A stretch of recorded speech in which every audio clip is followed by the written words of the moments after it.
Hello friends, welcome back to Amal hobbies. இன்றைக்கும் நம்ம பார்க்க போகிறது ஐஸ்கிரீம் ரெசிபி தான். இந்த ஐஸ்கிரீம் சாப்பிட்றதுக்கு ரொம்ப ரொம்ப டேஸ்ட்டாக, சாஃப்டாக, க்ரீமியாக இருக்கும்.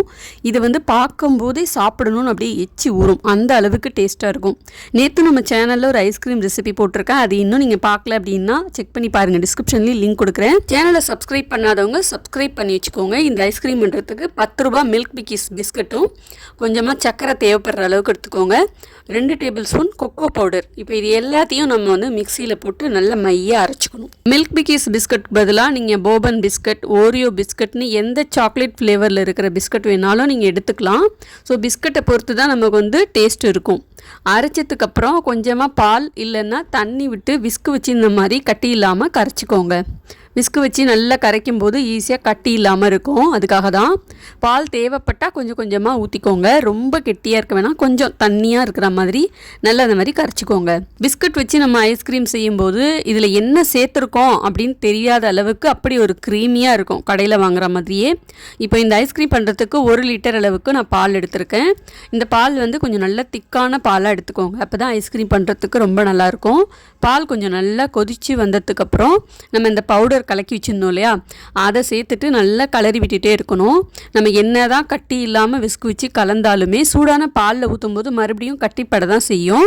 இருந்தாலும் நம்ம பவுடர் அப்படியே டைரெக்டாக போடும்போது ரொம்ப நேரம் இருக்கும் நமக்கு கிண்டுறதுக்கு. அதனால இந்த மாதிரி கொஞ்சம் லிக்விடாக கலந்து வச்சிட்டோம்னா கிளறதுக்கு ஈஸியாக இருக்கும். அப்படிங்கிறதுனால தான் நான் வந்துட்டு மிக்ஸ் பண்ணிவிட்டு அதுக்கப்புறம் சேர்த்துட்டேன். நீங்கள் வந்து பொடியாக அரைச்சிட்டு அப்படியே கூட வேணாலும் சேர்த்துக்கோங்க.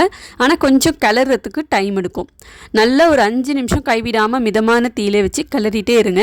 இதில் கொஞ்சம் இனிப்பு சுவை வந்து கம்மியாக இருக்குது அப்படிங்கிறதுனால நான் கொஞ்சம் மில்க் மேட் சேர்த்துக்கிறேன். கொக்கோ பவுடர் சேர்த்துக்கிறதுனால இந்த அளவுக்கு நல்ல ஒரு ப்ரௌன் கலர் கிடைக்கும். கொக்கோ பவுடர் இல்லை அப்படிங்கிற பட்சத்தில் நீங்கள் வந்து சாக்லேட்டை வந்து மெல்ட் பண்ணிவிட்டு சேர்த்துக்கலாம். டார்க் சாக்லேட் இருக்கு இல்லையா, அதை மெல்ட் பண்ணி சேர்க்கலாம். அப்படி இல்லை அப்படின்னா அந்த டெய்ரி மில்க் சாக்லேட்லாம் இருக்கு இல்லையா, அதை கூட நீங்கள் டபுள் பாயிலிங் மெத்தடில் மெல்ட் பண்ணிவிட்டு இதில் லிக்விடாக சேர்த்துக்கலாம். மில்க் மேட் சேர்த்துட்டு இதை அப்படியே ஆற வச்சுருங்க. ஆறினதுக்கப்புறம் இன்னும் நல்லா கெட்டியாகிடும். பாருங்கள், கலரும் கொஞ்சம் நல்லா டார்க்காக இருக்குது, நல்லா கெட்டியாக இருக்குது பார்த்தீங்களா. இதை அப்படியே மிக்ஸி ஜாரில் போட்டு நல்லா அரைச்சி எடுத்துக்கோங்க. அப்போ தான் இந்த கட்டிலாம் இல்லாமல் நல்லா சாஃப்டாக ஸ்மூத்தாக இருக்கும். அரைச்சிட்டு இந்த மாதிரி ஒரு பிளாஸ்டிக் கண்டெய்னரில் ஊற்றிக்கோங்க. 4 மணி நேரம் மட்டும் ஃப்ரீசரில் வச்சு எடுத்துக்கோங்க.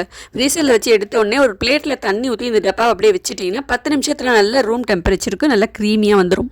இதுக்கப்புறம் மறுபடியும் மிக்ஸி ஜாரில் ஊற்றிட்டு கொஞ்சமாக ஃப்ரெஷ் க்ரீம் சேர்த்து நான் அரைச்சிக்கிறேன். ஃப்ரெஷ் க்ரீம் நீங்கள் வேணாம் அப்படின்னா ஸ்கிப் பண்ணிக்கலாம். ஆனால் கொஞ்சம் ஐஸ் ஃபார்ம் ஆன மாதிரி இருக்கும், கொஞ்சம் கெட்டியாக இருக்கிற மாதிரி இருக்கும். ஃப்ரெஷ் க்ரீம் சேர்க்கும்போது நல்லா க்ரீமியாக இருக்கும். ட்ரை பண்ணி பாருங்கள். அதுக்கப்புறமா மறுபடியும் 8லேருந்து 10 மணி நேரம் எப்போதும் போல் நம்ம ஃப்ரீஸ் பண்ணி எடுத்துட்டோம்னா மறுபடியும் ஒரு 5 நிமிஷம் இல்லை 2 செகண்ட் மட்டும் வெளியில் வச்சிட்டிங்கன்னா நல்லா இந்த மாதிரி கரண்டியால் எடுக்கும்போது நல்லா க்ரீமியாக சூப்பராக இருக்கும். ட்ரை பண்ணி பாருங்கள். கிட்ஸுக்கெலாம் இது ரொம்பவே பிடிக்கும். இதில் நீங்கள் மில்க் பிக்கிஸ் பிஸ்கட் சேர்த்திங்க அப்படின்னு நீங்கள் சொன்னால் மட்டும்தான் தெரியும்.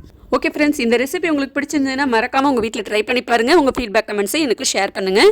அடுத்தது நம்ம சேனலில் அப்லோட் பண்ணுறதுக்காக KFC chicken, millet dosa, masala dosa, ஐஸ்கிரீம்னு நிறைய ரெசிபிஸ் வந்து ரெடி ஆகிட்டுருக்கு. உங்களுக்கு என்ன மாதிரி ரெசிபிஸ் அப்லோட் பண்ணணும் அப்படின்னு எனக்கு கமெண்ட்டில் சொல்லுங்கள். நான் சொன்ன ரெசிபீஸில் யார் நிறைய பேர் கமெண்ட் பண்ணுறீங்களோ அந்த ரெசிபீஸே நான் அடுத்தடுத்து ஷேர் பண்ணுறேன். வீடியோ பிடிச்சா லைக், ஷேர், கமெண்ட் பண்ணுங்கள். அடுத்து வர ரெசிபிஸ் பார்க்க சப்ஸ்கிரைப் பண்ணிக்கோங்க. தேங்க்யூ.